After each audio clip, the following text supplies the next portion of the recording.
chega aqui nessa casa pela primeira vez.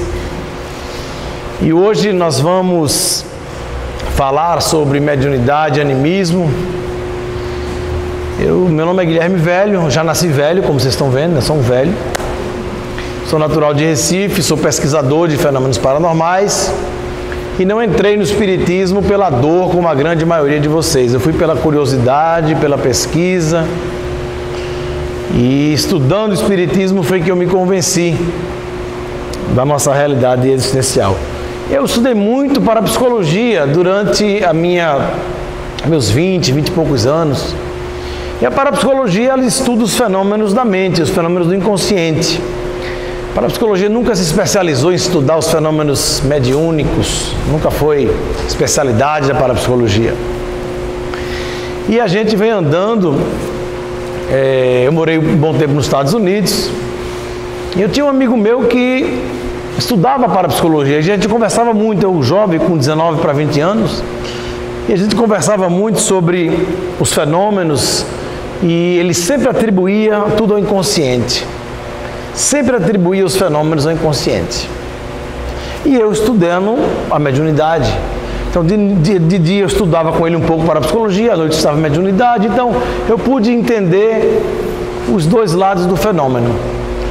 Porque muita gente acha que todo fenômeno é um fenômeno espiritual, ou seja, é um fenômeno que tem concurso de espírito. E hoje é muito claro que existe, aliás hoje não, desde a época de Kardec. Kardec fez essa separação dos fenômenos produzidos pela mente de um vivo e os fenômenos produzidos através de concurso de espíritos. Os processos anímicos, que seriam os fenômenos da mente. Mas vamos falar de mediunidade, minha gente, porque a mediunidade, ela sempre se acreditou que a mediunidade era uma descoberta do espiritismo. O espiritismo descobriu a mediunidade. E quando a gente olha lá para trás, lá para os primeiros povos antigos, a gente vê a mediunidade ela sendo enaltecida, sendo falada, sendo abordada, a comunicabilidade entre os vivos e os mortos presente em todas as paragens e religiões de todos os povos. Ali nas margens do rio Inde, 3.200 anos antes de Jesus, a figura de Krishna, o expoente do hinduísmo. Se fala da comunicação no livro Mahabharata, dos Upanishads. O Mahabharata dos Upanishads é uma pilha de livro de 1,5 metro. Um capítulo do Mahabharata é o Bhagavad Gita, a canção do Senhor. É o diálogo de Krishna com Arjuna, é um livro fino. Muitas casas espíritas têm esse livro. E ali você vê a comunicação presente. A idade de Krishna hoje seria o quê? 5.200 anos. E já se falava. E para eles, aquele é que é o livro sagrado, porque eles anunciaram primeiro. Saindo um pouco do hinduísmo, mas permanecendo ali na Índia, 650 anos antes de Jesus, temos a figura de Siddhartha Gautama Buda, o expoente do budismo, que também nasceu ali 650 anos antes de Jesus, naquela região da Índia. E no budismo também tem essa comunicação, não tão frequente como no espiritismo, mas existe também. O último estágio para o indivíduo se tornar o lama é a consulta aos mortos, a consulta aos oráculos, para ter a certeza que a alma daquele indivíduo ali, que está vindo se tornar o lama, é a reencarnação do lama anterior. Então, após o fenômeno da mediunidade, o fenômeno mediúnico, ele é nomeado lama. No budismo também tem, não tão frequente como no espiritismo, mas também tem. O que dizer do grande Masaharu Taniguchi, o expoente da Seishonoye, que é o Chico Xavier deles lá, com mais de 400 livros publicados, psicografados. E porque a psicografia ela não só é ali quando o espírito toma a mão do médium, não. A psicografia ela pode ser mecânica, semimecânica ou intuitiva. A gente vai explicar isso mais adiante. Vamos falar primeiro da mediunidade. Que até Kardec, o médium não tinha escolha. Ou era bruxo, ou era louco. Quantas pessoas foram para a Inquisição porque ouviam vozes de espíritos, como Joana d'Arc, maior fenômeno da história, ouvia as vozes de Santa Catarina e de São Filipe, e foi para a Inquisição porque ouvia as vozes, e ela dizia, minhas vozes vêm de Deus. Giordano Bruno, sacerdote católico, passou 3 dias e 3 noites num poste. Um dos motivos da morte de Giordano Bruno, ele acreditava na comunicação entre os vivos e os mortos. Então ela sempre existiu. Todas as paragens religiosas, você vai encontrar presente essa comunicação. O fenômeno da mediunidade. E com Kardec foi que a coisa aconteceu, e ele, como um cientista, foi pesquisar e descobriu que aquelas vozes, aqueles fenômenos eram produzidos pelos espíritos, pelas pessoas que perderam seus corpos, comumente chamado de espíritos. E ali ele começou a fazer todo o trabalho, toda a codificação. Ele começava a fazer perguntas, os espíritos respondiam com batidas, e ele construiu toda a codificação que muita gente chama de obras básicas, né? Eu não chamo de obras básicas, eu chamo de obras fundamentais. Porque Kardec foi muito grande no seu tempo. Kardec, minha gente, ele deixou um legado, que quando a gente vai estudar os livros, o livro dos espíritos, o livro dos médiuns, a gente vê a obra tão grande, mas a gente às vezes deixa passar despercebido quão grande era Kardec, porque as perguntas dos espíritos, elas só se tornaram, as respostas dos espíritos, elas só se tornaram respostas grandes por conta das perguntas que Kardec formulou no livro. Nem o espiritismo ali, a mediunidade, ela estava impressionando muita gente naquela época. O fenômeno mediúnico impressionou os intelectuais, todos eles se tornaram espíritas, a grande maioria dos intelectuais da França do século XIX, como Alexander Kizakov, Arthur Conan Doyle, criador do personagem Sherlock Holmes. Curioso que tem gente que pensa que esse homem existiu, né? Mas Sherlock Holmes é o personagem fictício criado por Arthur Conan Doyle, médico, que não aceitava o espiritismo assim, que foi pesquisar, que estudou, que assistiu uma palestra e ficou tão encantado que ali ele começou a estudar o espiritismo e depois se convenceu da realidade dos fatos e viajou o mundo todo levando o espiritismo. O espiritismo, minha gente, estava incomodando tanto, a mediunidade, o fenômeno mediúnico estava incomodando tanto as pessoas na França, que a Sociedade Dielética de Londres contratou o maior cientista do século XIX, químico físico, William Crookes, o inventor dos raios catódicos da lâmpada fluorescente. Ele foi pago para desmistificar o espiritismo, porque estava vendendo muito livro. E durante 6 meses, William Crookes conta no seu livro, em um dos livros, Fatos Espíritas, que estudou uma médium de nome Florence Cook, que deitava na cama, liberava o ectoplasma pelo nariz, pelo ouvido, pelos órgãos genitais, e ali se formava um espírito belíssimo de nome Kate King, uma jovem de 15 para 17 anos. E ele tinha uma grande amiga médica, e ele contava para a sua amiga que tinha um contato com o espírito, que tinha corpo, que tinha calor. Ele conta no livro que cortava um pedaço do vestido, ficava na mão, e outro pedaço regenerava. E ele combinou com sua amiga médica de que quando o espírito de Kate King aparecesse, iria propor esse encontro. Porque a sua amiga médica disse: eu só acredito que você tem contato com o espírito e que tem um corpo, que tem calor, se eu puder fazer um exame ginecológico nela. Então ele combinou isso com ela. Quando o espírito de Kate King apareceu, ele falou da sua amiga médica. E teve um enorme choque, porque o espírito disse: por que você não me leva até ela? Ele ficou surpreso, né? Porque ele conta, inclusive, no livro que viajou assim à noite 2 ou 3 quarteirões e que o espírito de Kate King era tão belo, era uma mulher tão bonita, que foi galanteada na rua por um passante. Se ele soubesse que era uma defunta, já pensou? E ali ele conta no livro que ela tirou a roupa, ela fez o exame de toque e ali ela adentrou o solo, sumiu e desapareceu. Notou? Isso poderia, minha gente, ser apenas uma história de ficção. Mas a história é contada por William Crookes, o maior cientista do século XIX, nada mais, nada menos, que tinha sido pago para desmistificar o espiritismo. E após 6 meses de pesquisa, ele tendo que apresentar um resultado na Sociedade Elétrica de Londres, a plateia repleta por cientistas, ele começou seu discurso dizendo: já não vos digo que os fenômenos espíritas existem, eles são reais. Incomodou todo mundo, porque ele que tinha sido pago para desmistificar o espiritismo, não só confirmava, como se dizia espírita, convicto dos fatos.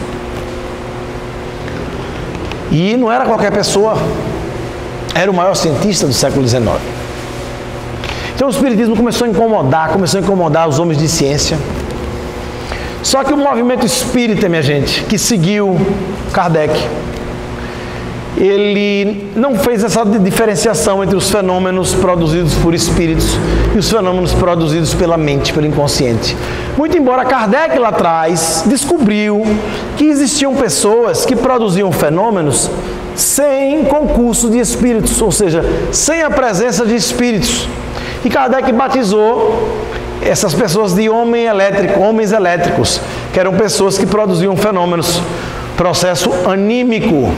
Você veja que Kardec descobriu que as pessoas certas pessoas podiam produzir fenômenos sem ser médiuns. E que batizou de homem elétrico, palavra que o movimento espírita também esqueceu. Tá? E ele fala claramente aí, olha, as pessoas qualificadas de elétricas podem considerar médiuns? Ele responde: essas pessoas tiram de si mesmas o fluido necessário à produção do fenômeno e podem operar sem concurso de outros espíritos. Não são, portanto, médiuns no sentido que se atribui a essa palavra. Mas afinal, quem são os anímicos? Quem são os sensitivos? Essa palavra homem elétrico, Kardec criou porque naquela época estava surgindo a eletricidade e quando não se atribuía a gênese de um fenômeno, se atribuía às ondas artesianas, como até hoje a gente faz. Isso aqui é energia boa, energia ruim. Se aplica tão mal essa coisa de energia. Então Kardec batizou de homem elétrico, palavra que o movimento espírita, como eu falei, esqueceu. Mas a palavra que ficou foi a de Charles Richer, Prêmio Nobel em Medicina e Fisiologia, 1913, fundador da metapsíquica, uma disciplina que não se tornou ciência, que criou a palavra sensitivo, para diferenciar o sensitivo do médium. Então você veja Kardec como foi grande no tempo. Kardec fez essa separação.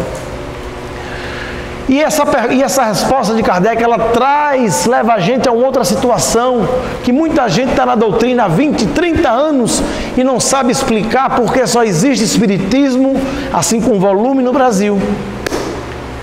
Por que será, minha gente, que só existe espiritismo com volume no Brasil? Onde tem espiritismo fora do Brasil, tem brasileiro no meio.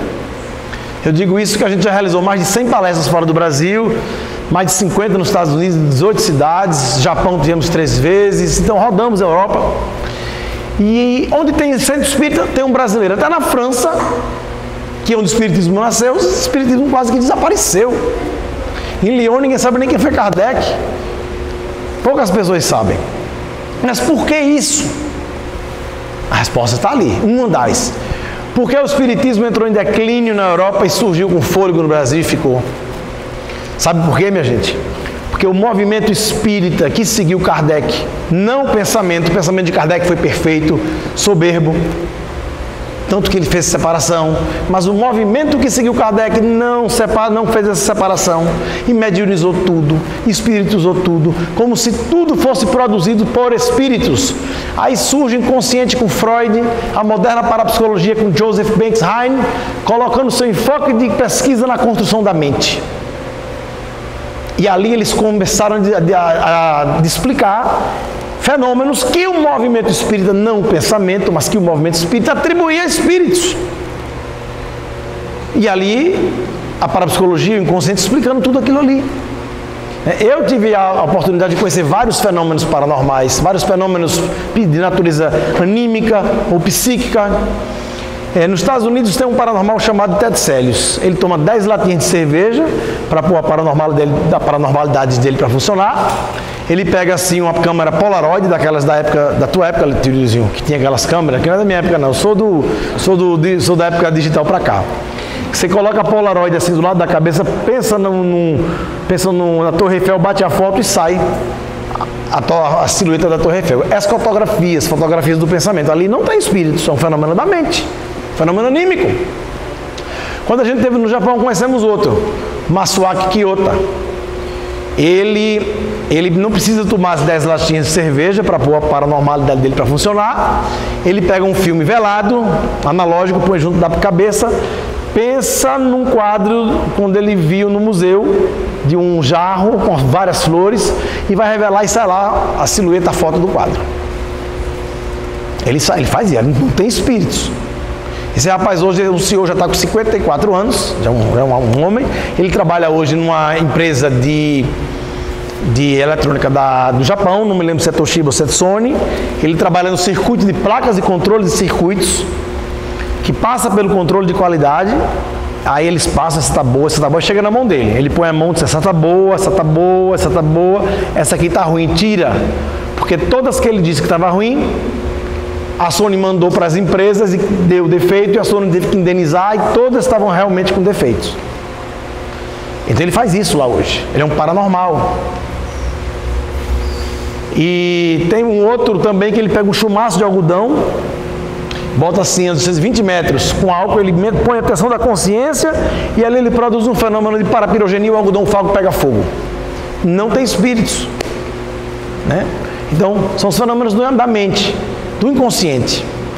Kardec, no livro, ele faz uma observação também na codificação, que tinha um indivíduo, um jovem garoto, que era sonâmbulo, para vocês verem a grandeza de Kardec, que separou e nós não separamos. E toda noite ele era um sonâmbulo, ele vinha para a sala da casa dele, e os vizinhos iam todos lá, porque ele dava diagnóstico de doenças e dava o remédio. Ele dizia, você está com uma pedra no rim, isso sonâmbulo, você está com um problema na próstata, você está com um problema no ovário, e saia dando o remédio. Está na codificação. Kardec fala que um dia, estávamos todos lá, o garoto começou a dar o diagnóstico das doenças, mas não deu remédio. E aí, eles perguntaram, sim, e o remédio? Você não vai dar o remédio? E o garoto responde, o espírito do doutor não está presente. Portanto, hoje eu não posso dar o remédio, só deu o diagnóstico da doença. Ou seja, ele era medianímico. Ele dava o diagnóstico da doença de forma anímica ou psíquica, mas ele dava o remédio como médium. Ele era anímico e era médium ao mesmo tempo. Nem toda mediunidade é uma paranormalidade, mas toda paranormalidade é uma mediunidade e vice-versa. Às vezes eu confundo. Então, o que acontece? Foi feita essa separação, o movimento espírita espiritizou tudo, mediunizou tudo, aí surge a moderna parapsicologia, explicando os fenômenos da condição da mente. Aí o espiritismo entra em declínio na Europa, e surge, e aí o que acontece? Chega o espiritismo no Brasil, porque a moderna parapsicologia com Joseph Banksheim surgiu ali explicando os fenômenos. E quando o espiritismo chega no Brasil, minha gente, encontra aqui a Igreja Católica muito forte, com a palavra na mão, com a Bíblia, sendo detentora da verdade. Aí chega uma coisa chamada espiritismo, dizendo que os mortos podem se comunicar, que existe reencarnação e que tem um evangelho melhor do que esse aí, porque é segundo o espiritismo. Veja que confusão que deu. O primeiro centro espírita foi fundado na Bahia por Luiz Olímpio Teles de Menezes, fundador do primeiro jornal espírita Eco de Além Túmulo. Ele foi contemporâneo de Kardec, pega o primeiro exemplar do jornal, no frontispício do jornal tem lá bem grande, toda a renda desse jornal é dedicada à libertação dos escravos. Porque nas reuniões mediúnicas os espíritos orientavam os espíritas a serem contra a escravidão. E a Igreja Católica era a favor da escravidão. E aí Luiz Olímpio manda para Kardec um exemplar na França. E na revista espírita, que a casa deve ter, tem lá. Kardec anuncia a chegada do espiritismo no Brasil. Se dizia muito feliz que o espiritismo atravessou a fronteira, atravessou o oceano. Estava muito feliz, mas no final ele faz uma observação. Se dizia muito preocupado, pois tinha lido todo o jornal e estava sentindo uma conotação muito forte de religião. Kardec fez essa observação. Não chegou nem a ser uma crítica, né? Foi uma observação lá atrás. Mas quando o espiritismo chega no Brasil e encontra um terreno fértil aí, com médiuns como Peixotinho, Chico Xavier e tantos outros que a gente aqui ia perder a noite falando, A prática mediúnica com nossos irmãos africanos. A Igreja Católica combatendo, muitos centros espíritas foram fechados. E a gente sabe que tudo na natureza que é agredido, na defesa se fortalece. E lá na França o espiritismo entra em declínio, por conta do próprio movimento espírita, que espiritizou tudo, mediunizou tudo. E ali o espiritismo realmente desapareceu. Então, se alguém não sabe, hoje já está sabendo. Se algum dia alguém perguntar por que só tem espiritismo no Brasil, você já sabe esse contexto que eu vou resumir. O movimento espírita mediunizou tudo, espiritizou tudo. Não o pensamento. O pensamento, Kardec fez a separação, está aí. Mas o movimento que seguiu Kardec.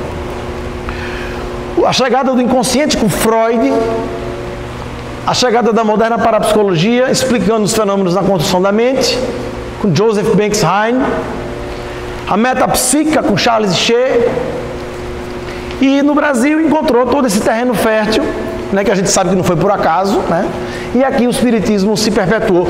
Mas eu acho que talvez o que mais contribuiu para que o espiritismo se perpetuasse no Brasil foi essa conotação de religião.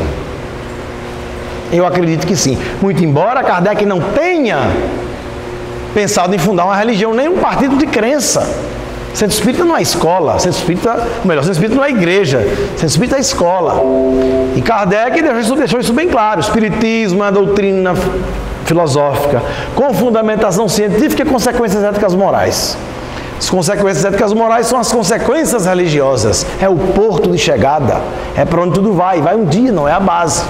Mas no Brasil, com aquele tripé, né? O tripé, né? Ciência, filosofia e religião. Aí tem o tripé da ciência, que é desse tamanho, tem o tripé o pé da filosofia, que é desse, e o da religião, que é esse, que vai embora. Então essa foi uma das razões, né? Mas, falando da mediunidade, ela foi tão importante para a construção do cristianismo, né? Eu, na verdade, eu não sou médium. Eu não sou médium, eu não vejo nada, não sinto nada, não escuto nada e só me arrepio quando venho para São Paulo no mês de junho. E eu comecei lá na casa espírita e a gente ia para aquelas reuniões, né, de desenvolvimento mediúnico, né? E todo mundo via tudo, escutava tudo e eu não via nada, não sentia nada. Eu tinha uma grande amiga que a gente andava junto e ela era uma médium notável. A gente estava assim, a gente conversando, ela disse: Guilherme, estou vendo uma entidade atrás de você. Eu olhava, ela disse: não, para o outro lado. Eu vi, não via nada. Não via nada. E eu aprendi na casa espírita, acho que vocês também aprenderam, de que todo mundo é médium. Não é isso, a gente não aprende. Ah, todo mundo é médium, não é isso? A gente não aprende? Pois é, esse é o espiritismo, porque tem dois espiritismos. Tem o espiritismo codificado, fundamentado de Allan Kardec, e tem o espiritismo de senso comum, que é o espiritismo de ouvir dizer. Então, eu quis entender por que meus amigos viam, escutavam, sentiam, e eu não via, não escutava e nem sentia. Se todo mundo é médium. Aonde que eu fui buscar a resposta? Estudando Allan Kardec. Aí eu fui ler na codificação aonde Kardec afirma que todo mundo é médium. Aí eu encontrei algumas passagens que eu vou compartilhar com vocês para que a gente junto, porque isso aqui é um aprendizado, né? Para ver se eu entendi certo. Porque se eu tiver entendido errado, por favor, me corrijam, viu? Porque eu não pensava assim, não. Eu achava que todo mundo era médium. Se minha cabeça está torta, a culpa não é minha. A culpa foi de Kardec. Foi ele que ensinou isso aqui. Vamos lá que eu não vou alterar nada. Ó, já tem essa primeira pergunta. As pessoas qualificadas dieléticas podem ser consideradas médium? Essas pessoas tiram de si mesmas o fluido necessário à produção do fenômeno e podem operar sem concurso de outros espíritos. Não são, portanto, médiums, no sentido que atribui essa palavra. Quer dizer, não são médios. Quer dizer, então, que tem gente que não é médium, porque ele está dizendo aqui que não é médium, então vamos ver aqui essa outra aqui. Das evocações. Vamos raciocinar juntos, minha gente. Isso aqui, não fique com blá blá blá de palestrante, não. O palestrante, ele passa o assunto, mas a gente tem que trocar ideia, tem que debater. Aqui não tem dono da verdade, não. A gente passa, mas aprende com vocês também. Das evocações. Primeiro, do capítulo 25, item 282. Das evocações. Pode alguém, sem ser médium, evocar os espíritos? Mas vem cá, se todo mundo é médium, por que ele iria fazer uma pergunta dessa? Pode alguém, sem ser médium, evocar os espíritos? Toda a gente pode evocar os espíritos. Quer dizer, se juntar assim um 8 igual a mim, aqui dentro na salinha, não vem nada. Absolutamente nada. Aí tem essa aqui, médium e mediunidade. Médium, pessoa que pode servir de intermediária entre os espíritos e os homens. Bora, se é uma pessoa que pode servir, é porque tem uns que não podem. Pelo menos eu entendi assim. Mediunidade, faculdade dos médiuns. Vem cá, mas se todo mundo fosse médium, por que ele não colocaria mediunidade, faculdade inerente a todos os homens? Vamos lá, minha cabeça está ficando torta com isso aqui. Vamos me ajudar, minha gente. Somos todos médiuns? Pergunta 61, capítulo 2. Pode anotar depois e conferir no livro, ver se está certo. Somos todos médios. Para que o fenômeno se produza, faça mister a intervenção de uma ou muitas ou múltiplas pessoas dotadas de especial aptidão. Ora, que se designam pelo nome de médios. Ora, se era uma especial aptidão, é uma aptidão que não é comum. O número dos colaboradores em nada influi, a não ser que entre eles se encontrem alguns médios ignorados. Aí vamos lá. Quanto aos que não têm mediunidade, esse não é bem redondinho, viu, minha gente? A presença desses nenhum resultado produz. Pode mesmo ser mais prejudicial do que útil pela disposição de espírito em que se agem. Por isso que eu ficava tentando com os amigos meus, assim, que eram feitos, eu não vinha nada. Porque, olha aí, é prejudicial. Se a pessoa não, segundo ele aí, segundo Kardec, a pessoa tem que... Quanto aos que não têm mediunidade, né? Deixou claro. Médium quem é, quem não é? As regras da poesia, da pintura e da música não fazem que se tornem poetas, pintores ou músicos os que não têm o gênio dessas artes. O mesmo sucede com o nosso trabalho, sendo seu objetivo consiste em indicar os meios de desenvolvimento da faculdade mediúnica, tanto quanto permita a disposição de cada um, e, sobretudo, dirigir-lhe o emprego de modo útil, quando ela exista. Então, tem ocasiões que ela não existe, pelo menos eu entendi assim, pode ser que eu esteja entendendo errado. Vamos lá. Médium quem é, quem não é? Pergunta 159. Essa é a pergunta que todo mundo usa para dizer que todo mundo é médium. Todo aquele que sente, num grau qualquer, o quê? A influência dos espíritos é por esse fato médium. Minha gente, influenciado, todos nós somos influenciados. E na maioria das vezes são eles que vos dirigem. Mas a influência é uma ação, a mediunidade é uma faculdade. São duas coisas completamente diferentes. Vamos repetir, todo aquele que sente no igual qualquer influência dos espíritos é por esse fato médium. Eu sou influenciado, sou sim, mas eu não sinto essa influência. Eu não sinto. Quem é médium aqui? Quem é médium, levanta a mão. Você sente a influência dos espíritos? Então você é médium. É o que Kardec está dizendo ali. Se você sente a influência, você é médium. Se você não sente, você é influenciado. Aí vai mais. Essa faculdade, a mediunidade, é inerente ao homem. Não constitui, portanto, um privilégio exclusivo. Por isso mesmo, raras, veja bem, raras são as pessoas que dela não possuam alguns rudimentos. Quer dizer, segundo Kardec, existem raros que nem os rudimentos da mediunidade possuem. Como é que todo mundo é médium, minha gente? Tem raros que nem os rudimentos possuem. Só que tem um detalhe. Esses raros, na época de Kardec, foi quando a Terra atingiu, no final do século XIX, 1 bilhão de habitantes. Hoje esses raros são 7 vezes mais. Vamos fazer um teste. Quem aqui é igual a mim, se não vê nada, não sente nada, não ouve nada? Levanta a mão. Ei, tá cheio de raro aqui, olha, tá cheio de raro, rapaz. Olha aí, tem muitos, tá vendo? Como é que todo mundo é médium, rapaz? Se todo mundo aqui não vê nada. Aí ele vai lá e diz: pode, pois, dizer que todos são mais ou menos médium.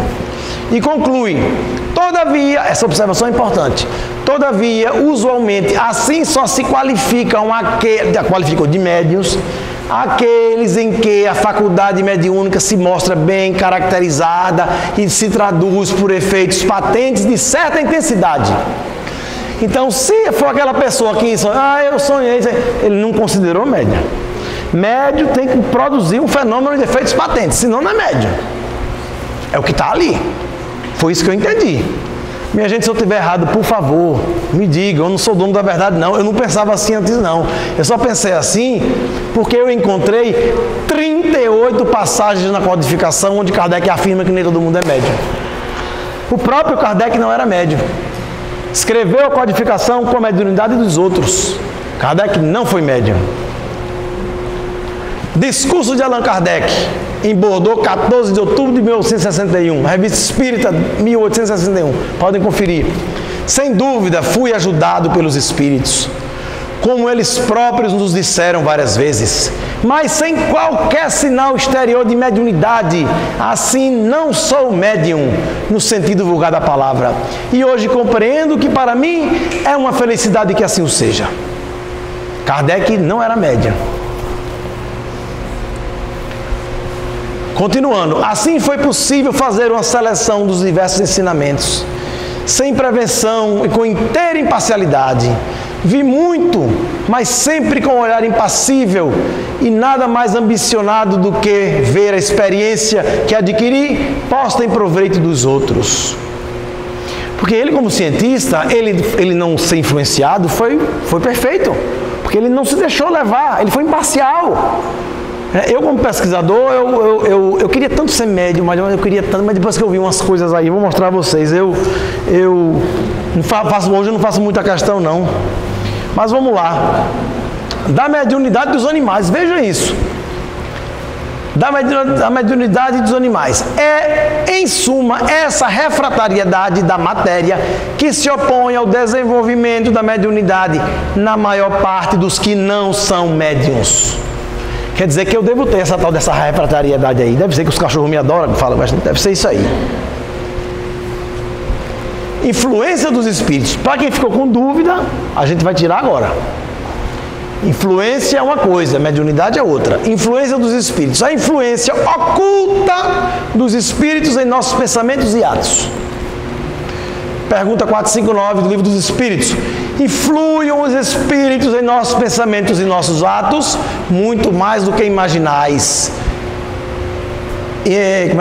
Incluem a tal ponto que muito frequentemente são eles que vos dirigem. Aí muita gente acha que por conta disso a pessoa é médium, mas todos somos influenciados. Aí ele conclui: influência e mediunidade.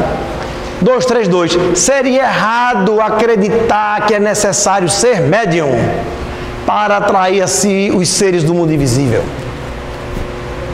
Todos nós atraímos. Eles povoam eita, ela escreveu errado. Minha tradutora, eu vou ter que dar uma prensa nela. O espaço. Temos-nos incessantemente em torno de nós, ao nosso lado, vendo-nos, observando-nos, intervindo em nossas reuniões, seguindo-nos e enviando-nos conforme os atraímos ou repelíamos. A faculdade mediúnica em nada influi para isso. Ela é mais do que um meio de comunicação. Influência e mediunidade. Nós o dissemos, Revista Espírita, fevereiro podem olhar lá e anotar. Influência e mediunidade. Nós o dissemos em outro artigo que não há necessidade de ser médium para estar sob influência de maus espíritos que agem nas sombras. Então, minha gente, são 38 passagens onde ele afirma isso. Agora, mas por que uns nascem médio, outros nascem médio, outros não é médio, outro não é? Por quê? Alguém sabe por que isso? Por que a pessoa nasce com o perispírito expandido? Na codificação eu fui ler, né? Porque aquela minha amiga ficava o tempo todo, a gente saía lá vendo espírito o tempo todo, aquilo me deixava angustiado, e eu não via nada. Cheguei a pensar, essa menina só pode estar bêbada, porque ela o tempo todo vendo espírito. E ali o que aconteceu? Eu fui estudar Kardec. E Kardec afirma, minha gente, que o médium é um ser normal, é uma pessoa como qualquer outra. Então devemos parar de mitificar o médium, porque a turma fica mitificando o médium. Ah, o médium fulano de tal, o médium fulano de tal. Mas por que a pessoa nasce médium?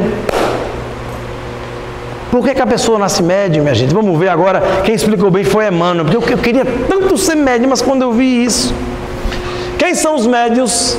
Chico Xavier na obra de Emmanuel. Os médiuns, na sua generalidade, não são missionários. Olha aí, eu só conheci um, Chico Xavier. Na acepção comum do termo, são almas que fracassaram desastradamente e que contrariaram sobremaneira o curso das leis divinas e que resgatam sob o peso de severos compromissos e ilimitadas responsabilidades o passado obscuro e delituoso. Quando eu li isso, senti um alívio tão grande de não ser médico. Eu não fiz mais nem questão. Ei, peraí, quem são os médicos aqui? Cadê eles que se levantaram a mão antes? Cadê? Quem são os médicos? Sim, até médio, né? Pensa que acabou, foi, peraí, tem mais. Tem mais, peraí. Quem são os médios? O seu pretérito muitas vezes se encontra enodoado de graves deslizes e de erros clamorosos. Tá vendo? Quase sempre são espíritos que tombaram dos cumes sociais pelo abuso do poder, da autoridade, da fortuna e da inteligência e que regressam ao orbe terráqueo para se sacrificarem em favor de grande número de almas que se desviaram das sendas luminosas da fé, da caridade e da virtude. E aí, minha gente, a minha pergunta, todo mundo é médium? Eu não pensava assim antes. Se eu estou errado, a culpa é de Allan Kardec. Foi ele que me ensinou isso. Aí, às vezes, tem gente que discorda de mim. Diz, não, mas não é assim. Eu digo, faça o seguinte, me dê 3 passagens. 3! Onde ele afirma que todo mundo é médium. Ninguém me dá. Então, se alguém está discordando, tente pegar 3 e mandar por e-mail. Porque eu estou aqui para debater, não. Eu quero aprender. Porque se eu estiver errado, é bom que eu paro de dizer isso. Porque eu aprendi assim. Então, minha gente, por que a gente está falando isso? Por que a gente está falando dos médiuns? Porque a gente vem desenvolvendo um trabalho com os médiuns no Brasil. Há 5 anos, eu comecei a estudar e a pesquisar psicografia no Brasil, que é uma das faculdades mediúnicas, talvez a mais comum no Brasil, que foi representada por Chico, foi tão bem colocada por Chico, nosso maior exemplo de mediunidade. Chico psicografou mais de 450 livros. Era um caixa que despachava atrás de um balcão no interior de Pedro Leopoldo, de Minas Gerais, só tinha o 4º ano primário. Chico escreveu contos, ensaios, crônicas, poesias, de quase todos os estilos. O que ocorre é que uma mente humana ela não poderia ter essa grande criação de uma diversidade de conteúdo. Austragésimo de Ataíde disse uma frase, que foi ex-presidente da Academia Brasileira de Letras, que no livro Parnaso de Além-Túmulo, antologia poética com vários autores mortos consagrados, que se Chico Xavier não tivesse a mediunidade para psicografar Augusto dos Anjos, ele merecia o primeiro lugar na Academia Brasileira de Letras. Porque, segundo ele, Augusto dos Anjos nunca foi tão Augusto dos Anjos como em Parnaso de Além-Túmulo. O livro Paulo Estevão, minha gente, é a história do cristianismo vivo. Ele descreve Roma como nenhum autor descreveu. Eu já li tanta coisa, mas nunca li nada melhor que aquilo. Ele descreve as brigas, as batalhas, ele nunca esteve lá. Ele, para ter escrito aquele, para ter feito todos os relatos do que ele via ali, ele tinha que ter ido lá. É um livro muito bom, minha gente. O livro é muito bom. E a mediunidade me interessou muito, a psicografia me interessou muito, mas eu me interessei pelas psicografias das cartas. Porque eu via muita gente recebendo carta, eu queria saber se essas cartas que estão vindo aí, se é tudo autêntica, se são realmente comunicações, de espíritos comunicantes, se é fruto do processo anímico, se é telepatia, processo anímico, que a gente estudou bastante dentro da parapsicologia, ou se aquilo é fruto da fraude. E nós construímos 2 obras, o primeiro livro, Psicografia Casos Investigados, o segundo livro, Vida Após a Vida, que é esse que a gente está lançando hoje aí. Tem 3 ainda do primeiro, mas a maioria é o Vida Após a Vida. São 3 médiuns dos 25 que nós tivemos a oportunidade de pesquisar no Brasil. Um é o Alaú Borges, que começou seu trabalho ao lado do Chico. Melhor, conheceu o Chico, não começou o trabalho ao lado do Chico, mas conheceu o Chico. Quem começou o trabalho ao lado do Chico foi o Orlando Noronha, que ficou 6 anos ao lado do Chico, mora em Curitiba. E vem muito aqui em São Paulo, acho que é Guarulhos que ele vem, não sei, na região metropolitana de São Paulo. Santo André, eu acho. E o outro é o Newton Souza, que é um médium do Ceará, um médium que tem um trabalho lindo. Todos esses 3 médios têm sua profissão, trabalham de dia para ganhar o pão do corpo e à noite trabalham para ganhar o pão da alma, como o Chico fazia. São médios sérios, pesquisados, que não tiveram medo de ser pesquisados, foram pesquisados. E nós publicamos 7 casos de 250 que nós investigamos no Brasil e fora do Brasil. E esse livro, minha gente, eu vou pegar aqui. Esse livro ele traz muito consolo, porque foram casos que nós tivemos o cuidado de pesquisar, porque nós descobrimos que existem algumas pessoas aí, alguns rapazes, que estão se passando por médiuns e coletando essas informações das redes sociais, dando número de CPF, dando número de telefone celular, dando placa de carro. Eu quero ver, já desafiei esses médiuns a eu chamar 20 pessoas que eles nunca tiveram contato, nunca tiveram acesso e vim dar uma psicografia. Está sendo filmado, o desafio está aí. Eu desafio esses médiuns a virem fazer isso. Eles não vêm. Primeiro porque eles vão alegar que o mentor não deixa, que sua mentora não deixa, que seu mentor não deixa. Porque ele sabe que se a gente for pesquisar, a gente vai descobrir que ele não é médium. Chico foi pesquisado, Orlando foi pesquisado, Alaú foi pesquisado, porque o médium autêntico, ele quer entender o que se passa com ele, né? Então, durante essa minha pesquisa, a gente teve a oportunidade de pesquisar vários casos. Eu vou passar para vocês alguns casos que estão no segundo livro, para vocês verem o fenômeno autêntico. Todos os casos do livro, com nome de desencarnado, com nome de avós, de bisavós, porque não existe entrevista. Como é que Chico fazia? Chico, ele anotava, colocava a prancheta, anotava, chegava uma mãe e ele anotava o nome do desencarnado, o nome do filho, data de nascimento e data de morte. Só isso. E Chico dizia que quando ele tocava ali naquele papel ali, ele sentia já, era um fenômeno de psicometria, ele já sabia se o telefone ia tocar de lá para cá. Ele deu muitas cartas sem ter contato. Chico fez isso sim, que Chico foi a nossa maior antena. Mas, via de regra, ele anotava. Isso quem relatou foi o próprio Orlando, a Célia Diniz, quem cuida do acervo do Chico em Pedro Leopoldo, Minas Gerais, onde também nós tivemos lançando o livro, e outras pessoas mais. Então, o Chico tinha essa necessidade. Então, esses médicos que estão fraudando, eles não têm contato. Eles fazem ginásio, aí quando chega lá 3 mil pessoas, quando vem a carta, vem. Aí o povo enlouquece, começa a gritar, mas ele não sabia que eu estaria presente, ele não tinha como, eu não avisei a ninguém. Se não avisou a ninguém, não avisei. Eu vou lá pesquisar, 5 dias antes eu vejo lá no Facebook dela, ela avisando que vai. O problema, minha gente, é que quando ela diz que não avisou a ninguém, ela ainda tem a mente analógica, geralmente são senhoras, senhores e tal, a mente analógica. Quando eu pergunto, você avisou alguém? Ela acha que avisar é ligar para a vizinha, é contar para o colega. Mas quando ela entra no Facebook, quando ela entra na página do falso médium e avisa que vai estar presente, ela não só avisou a 1 ou 2 pessoas, não. Ela avisou ao mundo. E ali ele já prepara a carta e já vem com tudo pronto. Número de CPF, placa de carro, número de chassi, tudo fraude. Então, me acontece, o Orlando, ele só pega o data de nascimento, data de morte e o nome. O Newton Souza, a mesma coisa, o Alaô, a mesma coisa, eles não fazem entrevista. E ficam numa sala, uma porta fechada, e ele vai chamando ficha 1, aí você vai com a sua ficha e entra. Teve um caso, minha gente, muito interessante, que foi em Natal, Rio Grande do Norte, com um garoto chamado Mateus. Esse garoto, com 18 anos, começou a ter uma vida problemática, se envolveu com drogas e andou com a turma da pesada que fazia assalto. E levaram ele para fazer um assalto. Só que ele sempre foi o problemático da família, né? Eu não sei o que é que tem que mãe, parece que ela gosta mais daquele filho que dá mais problema, né? Não sei porquê, ela se apega mais, né? E ali, lá no Nordeste, quando a criança faz algo errado, a mãe tem uma forma bem peculiar de repreender. A Lindiane, ela fazia o seguinte, o Mateus, quando aprontava, ela virava para ele e fazia, Mateus, Mateus! É bem comum no Nordeste. E aí, o Mateus levava tudo na brincadeira, aí virava para a mãe e dizia, manhã, manhinha.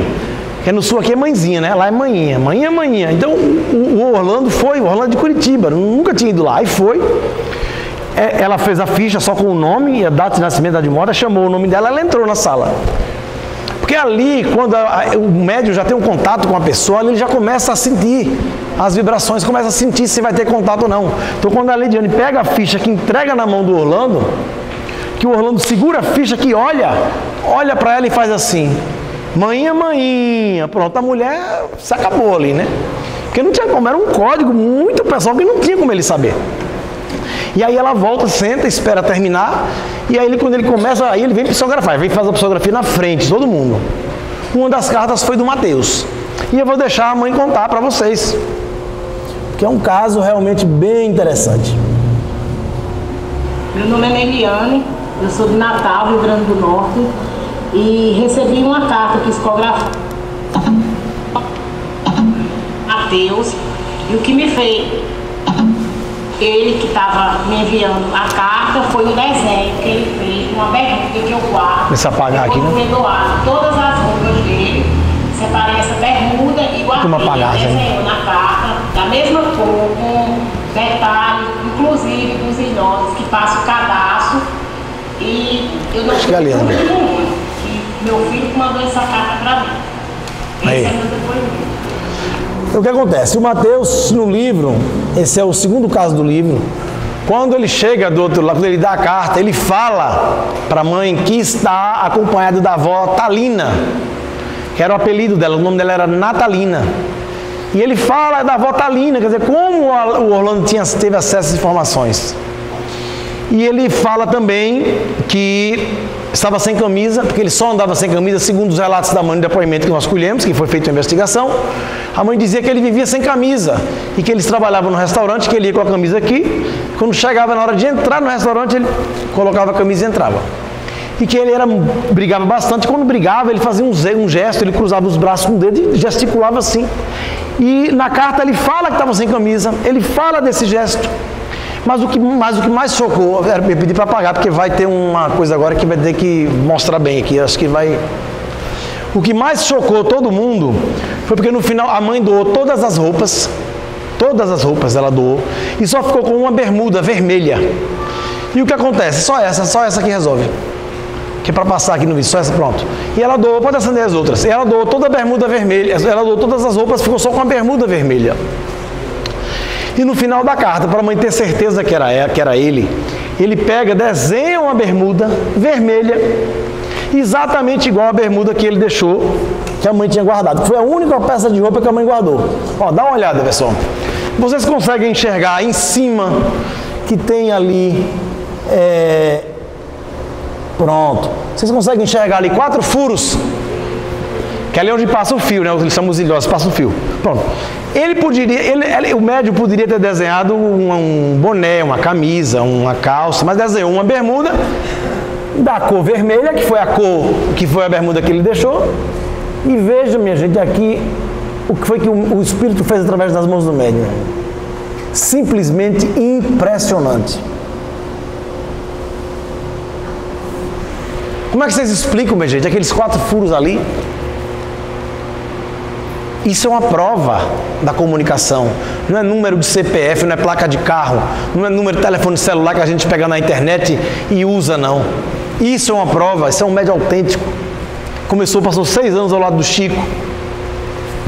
Então essa foi uma das grandes evidências, está no livro, é o segundo caso.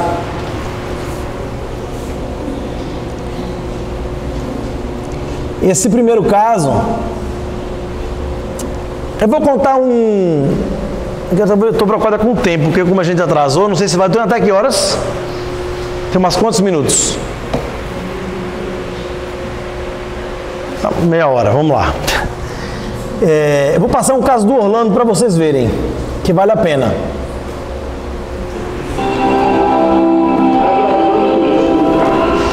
Esse primeiro caso que vai passar está no meu primeiro livro, que está aí, da Maria Laura. Vejam os detalhes, nome de avó, nome de bisavó.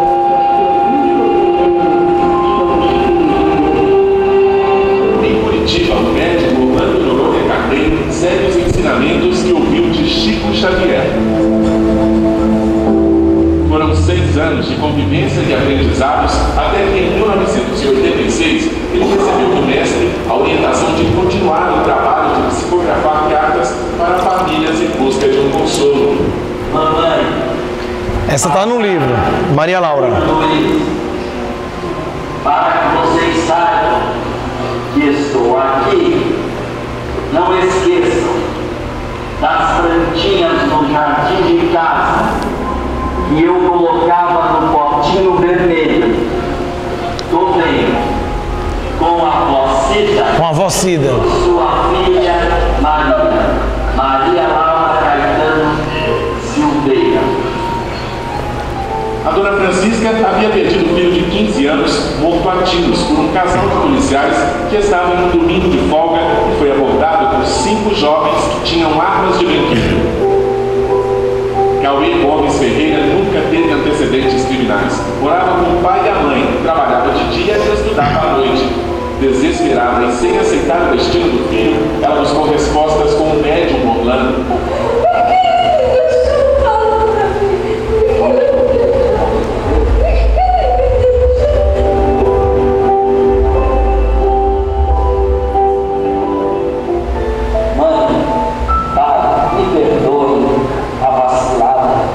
E a fraqueza que me tomou conta. Não vou citar o nome dos amigos, precisamos preservar muitas coisas. Eu sei que você repete para você, mãe, como o Paulo foi cair nisso. Eu fraquejei, pai, eu vacilei, caído na fantasia da moçada, porque eu me arrependo sim daquilo que fiz. Você, mãe, não falhou em nada. O que ocorreu foi cabeçada minha mesmo. Você não ia perceber nada. É que eu comecei a cair no vacilo dias antes do ocorrido. Então você não pecou em nada. Nem você, nem o pai Genival e nem a minha irmã Cauã. Tire, mãe, essa ideia de que você não foi a bênção. Por favor, saia daqui sem essa ideia na cabeça. No final da mensagem, um detalhe descrito pelo filho emociona ainda mais Dona Francisca. Agora, preciso parar sem esquecer de deixar um grande e forte beijo em você, mãe. O filho com aquele boné maneiro, o filho sempre com saudade, Cauê Gomes Ferreira.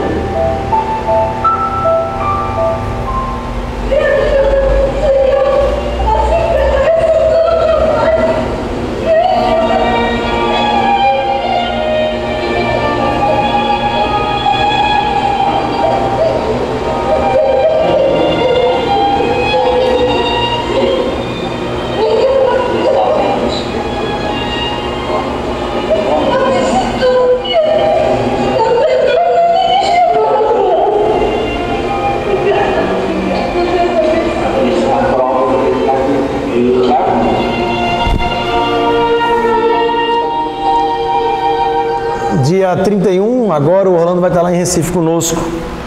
E é uma alegria enorme, porque a gente que participa disso, a gente tem viajado o Brasil com vários desses médicos, a maioria são todos meus amigos, e a gente chora junto, que a maior dor que eu pude ver assim, até o começo do ano passado, era a dor da perda de um filho, de uma mãe que perde um filho.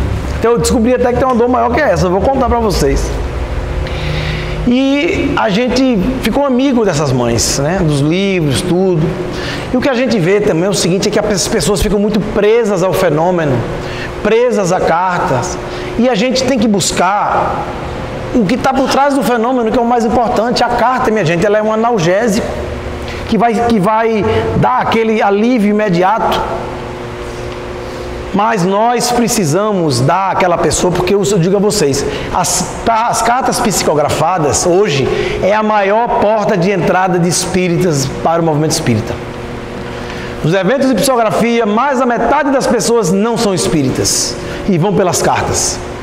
E chega na casa espírita, só tem um fenômeno, não tem nada por trás, ele fica ali preso. E não vai curar, porque a carta ela é um analgésico momentâneo. Mas nós precisamos do remédio efetivo que vai cicatrizar e que vai curar definitivamente essa dor. E o nome desse remédio é Espiritismo. É doutrina espírita, minha gente. Não podemos ficar presos ao fenômeno, e sim o que está por trás do fenômeno. A gente falou tanto de mediunidade aqui, agora a gente vai falar o que está por trás da mediunidade. O que o fenômeno tem a nos ensinar. Atrás dessas cartas, se a gente põe os olhos da pesquisa, a gente vê o amor. a gente vê que as nossas orações, as nossas preces são ouvidas do outro lado, porque eles falam, principalmente espíritos suicidas, que sentem um bálsamo, um alívio quando alguém está orando por eles. A gente vê evidências de reencarnação, quando muitas vezes eles relatam que algumas situações foi em virtude de um problema na vida passada. Então a gente vê praticamente todos os postulados básicos da doutrina espírita naqueles relatos. O problema é que as pessoas não têm olhos para isso, vê só o fenômeno em si e se encantam.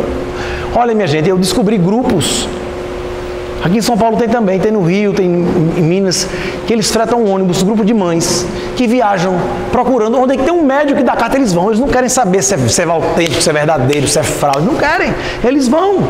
Tem caçadores de cartas, aí vão. Tem uma carta ali, aí vai. Olha, a carta não vai resolver não, minha gente. E eu falo isso não de forma empírica, eu falo disso fundamentado em fatos. O Alaô Borges veio aqui em São Paulo, deu uma carta de uma policial, na verdade.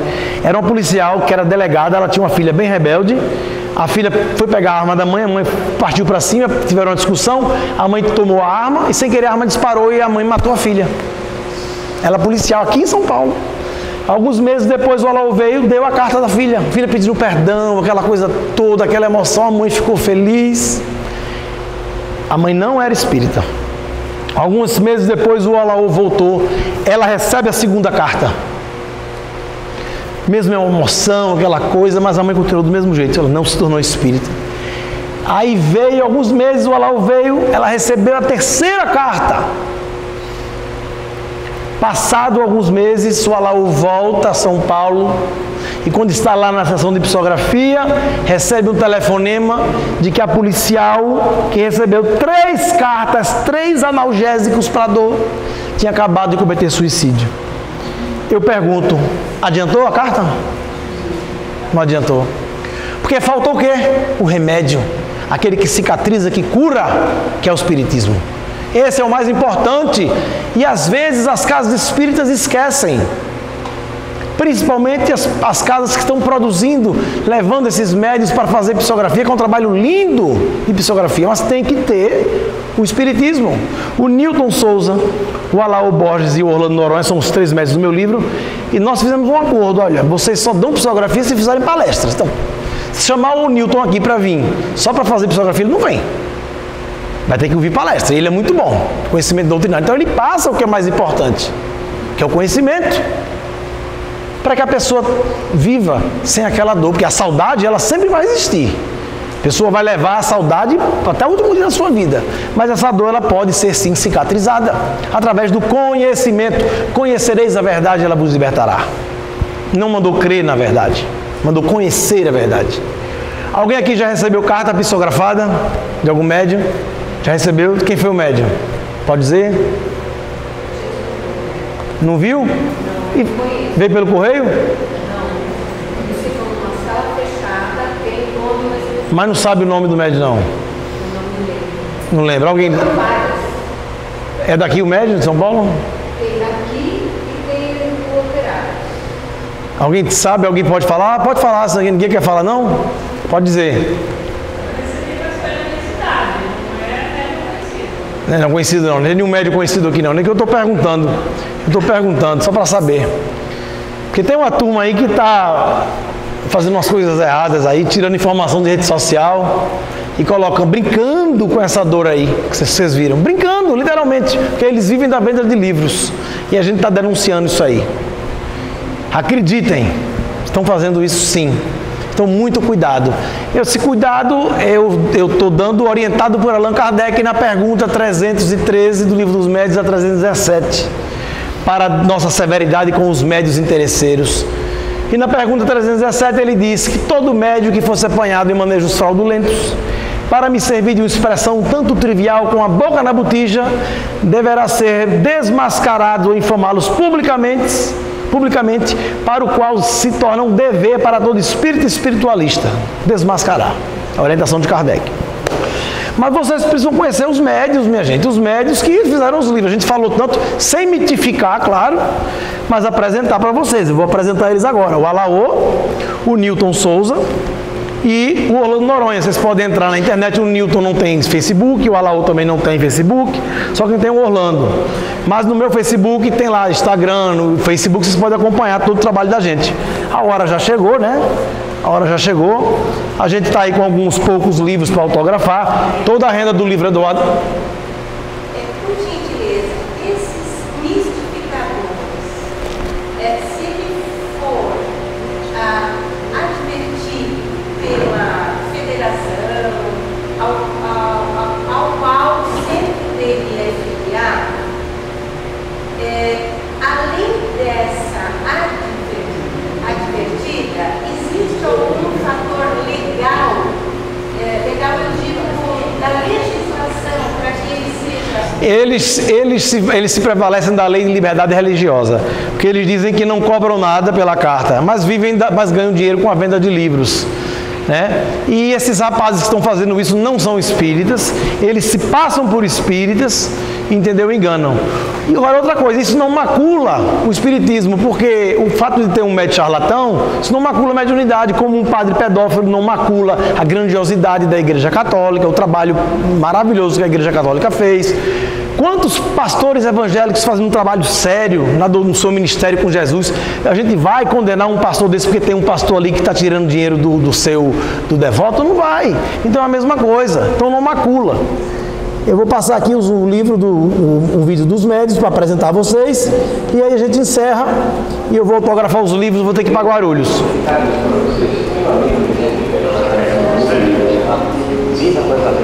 E todo o grupo da seleção será doado a uma fraternidade sem fronteiras da qual nosso pai é imperdível, não deixem de ir lá. Um grande abraço a todos.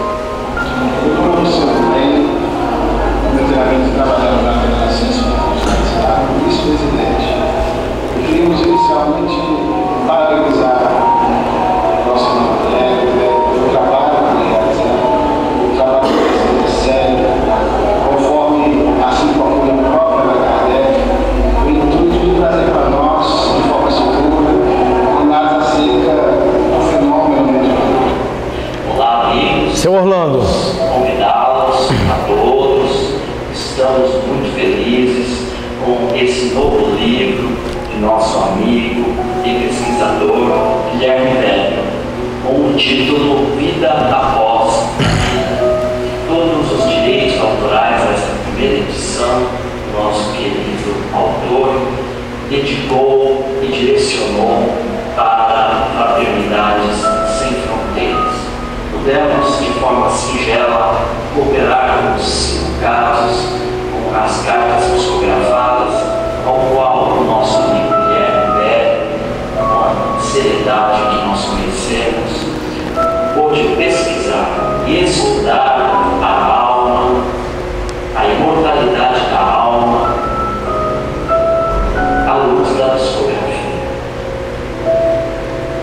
Meu nome é Alaor Borges Júnior, sou um dos médiuns psicógrafos que teve a grata satisfação de poder contribuir com este novo livro do nosso querido irmão e pesquisador Guilherme Velho, cujo título é Vida Após a Vida.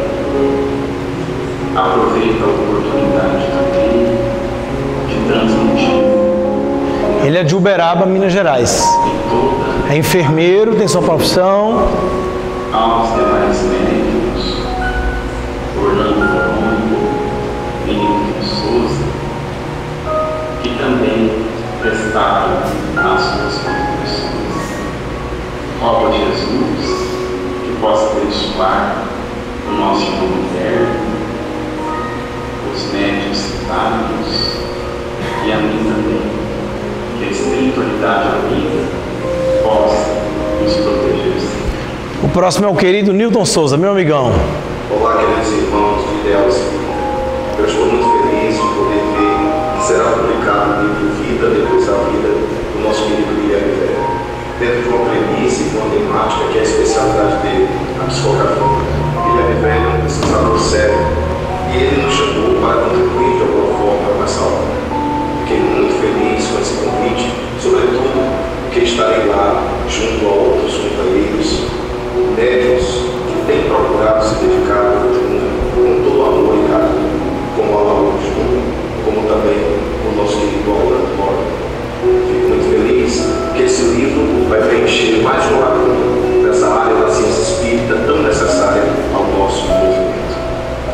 mãos, de muita paz, e que esse livro chegue a muitas mãos e que essas cartas possam iluminar muitos corações com a verdade pesquisada. Muita paz. Pronto, minha gente, é isso. Esse é o trabalho que a gente vem desenvolvendo aí, levando esse consolo, como Jesus deixou claro em João 14,16. E o consolo do Espiritismo é justamente a iluminação das consciências, é a gente ter o entendimento da nossa realidade existencial, o que é que nós estamos fazendo aqui na Terra. Somos imortais. Essas cartas, elas vêm trazer essa certeza de que o nosso parente, nosso filho, nosso pai, nossa mãe está aguardando a gente. Esse livro tem levado muito consolo para as pessoas, tem trazido muita esperança. Porque eu costumo dizer o seguinte: espírita não é apenas homem de fé, espírita é homem de convicção. Quem tem fé acredita, quem tem convicção sabe. O que é mais forte, eu dizer eu tenho fé que eu sou imortal, ou eu dizer eu tenho certeza que eu sou imortal? Acho que é a certeza, né? A fé se baseia na crença, a convicção na certeza. Eu não tenho fé que eu sou imortal, eu tenho certeza. E diante de tantos fenômenos pesquisados, investigados, eu poder compartilhar um pouco com vocês, eu fico muito, muito feliz de poder estar aqui e poder trazer esse conhecimento para vocês. Eu tenho que ir para Guarulhos agora, vou ter alguns poucos livros ali, vou autografar. Como vocês viram, toda a renda não fica com a gente vai deixar só uma parte aqui para casa para ajudar. E eu espero que a gente possa voltar outro dia, fazer um seminário, fazer algo maior sobre a reencarnação, sobre os outros assuntos que a gente também vem divulgando. Podem acompanhar a gente no Face, Instagram, tem a fanpage, no YouTube também tem os vídeos e as palestras, inclusive todas essas daí que vocês assistiram. Muito obrigado e muita paz a todos.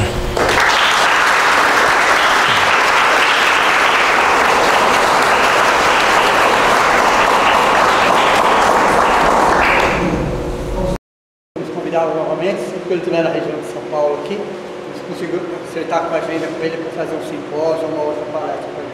Então, muito obrigado a todos vocês, um bom final de semana.